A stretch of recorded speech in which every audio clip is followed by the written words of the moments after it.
A pontoon from across the lake came flying in the midair and landed in my front yard. It was devastating.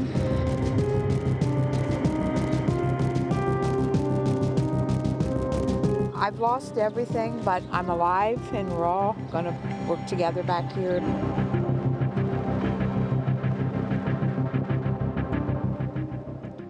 Right now, a massive cleanup effort is underway after a round of devastating storms and 6 tornadoes that whipped through parts of Ohio last night. Good evening, I'm Matt Rascone. Russ has the night off. And tonight, we want to show you what things look like right now as we're continuing to follow the aftermath of those storms that swept through northeast and central Ohio last night. Yeah, we have crews standing by in the hardest hit areas from Richland County to Logan County. Chief Meteorologist Betsy Kling is live in Plymouth. Isabel Lawrence standing by in Indian Lake, and Bree Buckley is in Richland County. We want to begin with coverage, our team coverage with Isabel there in Logan County, where the bulk of the damage was most destructive. Isabel, what are you seeing tonight? Yeah, well, Christy and Matt, currently I'm in the community of Lakeview, and it really is just heartbreaking to see the extent of the damage done. I was actually just moments ago speaking with 2 women. This is their home, this blue home here with the roof torn off, a boat leaning up against it. They tell me this house has been in their family for more than 100 years, and now this is what they're left to clean up. Earlier today, Governor Mike DeWine coming to the community to share this message. So I'm here today to, again, express my sympathy to those who have lost either their life, for those who have lost, families who have lost someone or someone who have been injured, and so many people who have lost their businesses and who also have lost their homes. This Indian Lake community will come back. That's the message I got from everybody. We will be back. We are coming back.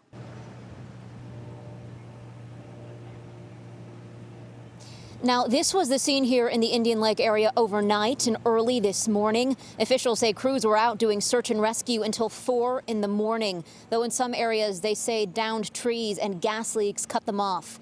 As the daylight crept in, you could start to see the full scope of the destruction here.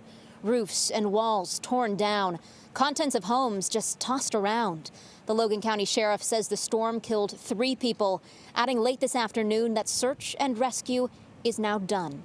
Officials saying this will be a slow recovery process. But already volunteers and donations are pouring into the high school, including a school teacher in this district and a family who made the trip from Dayton to help.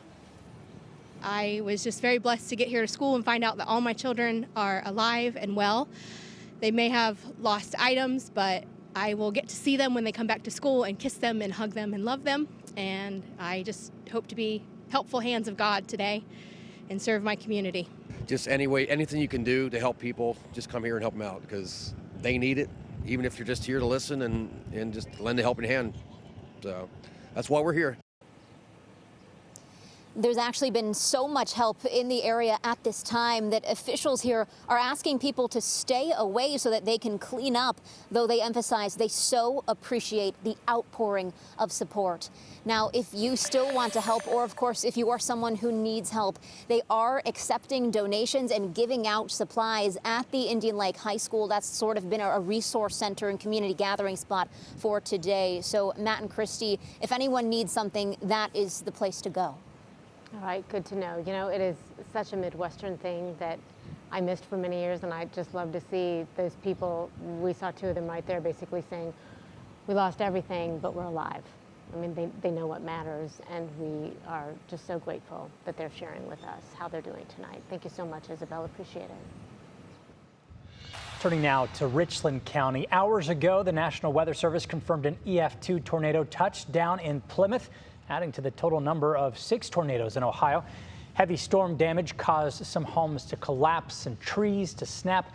Betsy has been giving us some great perspective throughout the day and walking us through some of that damage. Hi, Betsy.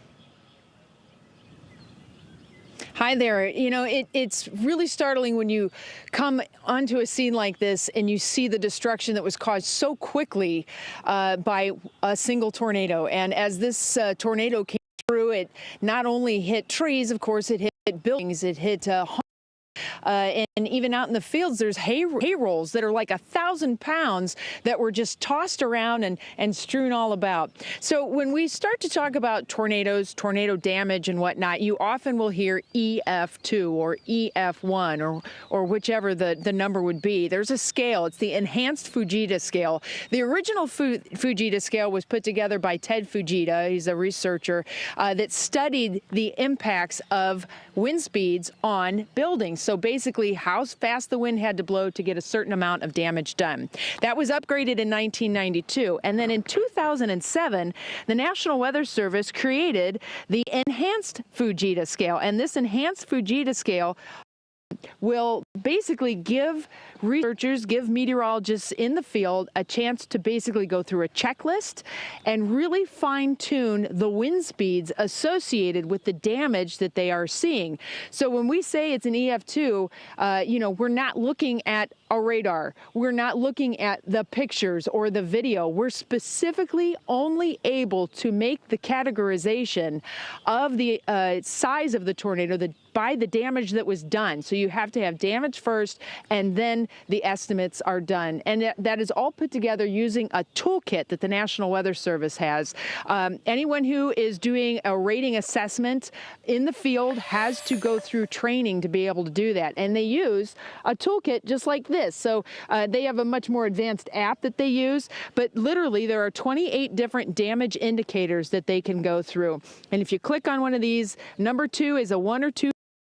So you click on it and it will give you thresholds. So let's say uplift of roof deck, loss of significant roof covering is anywhere from 81 to 116 miles per hour.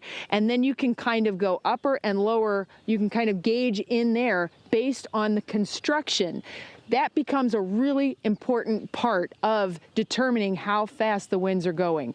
If a building is not very well constructed, a barn versus a house, a barn is not constructed as well as a house typically. A manufactured house versus a brick structure, you can imagine the difference there. So not only are they looking at the construction, they're also looking at what's going on around the construction, like trees. Pine trees are softwood trees, and oftentimes they will bend. They have a flex to them. A pine tree is going to act different than an oak hardwood tree, right? Because not only does it have the flex because it's a softwood, but you can see all the needles that stay on it year-round. If we had leaves on some of the hardwood trees, we may have even been able to fine-tune that damage assessment even more. So it is imperative that meteorologists get out and survey the damage, do these assessments for a couple different reasons. That information is used by meteorologists to then go back and look at radar data and say, this is a strong tornado. This is the radar data that I saw. This is a strong tornado. That's what happened here last night. I was on the air when the storm was coming in, and it was a very, specific moment that the radar data updated, and it was kind of like, whoa, we have a pretty serious situation that's happening here. And thank goodness, folks were listening. I know people often try and pit all the various media folks against each other, but we're all working for the same thing, and that's for your safety.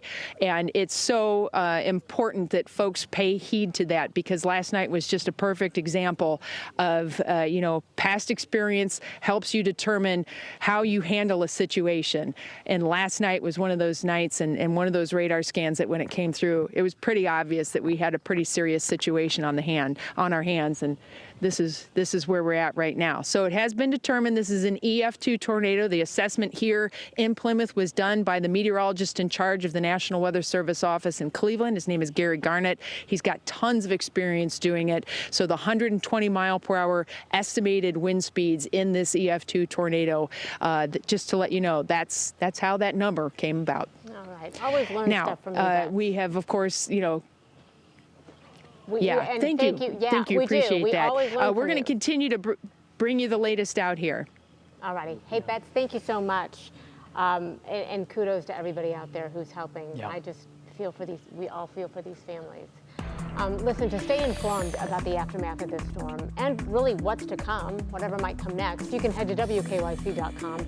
We have the most up-to-date weather information for you there. You can download the free WKYC mobile app as well.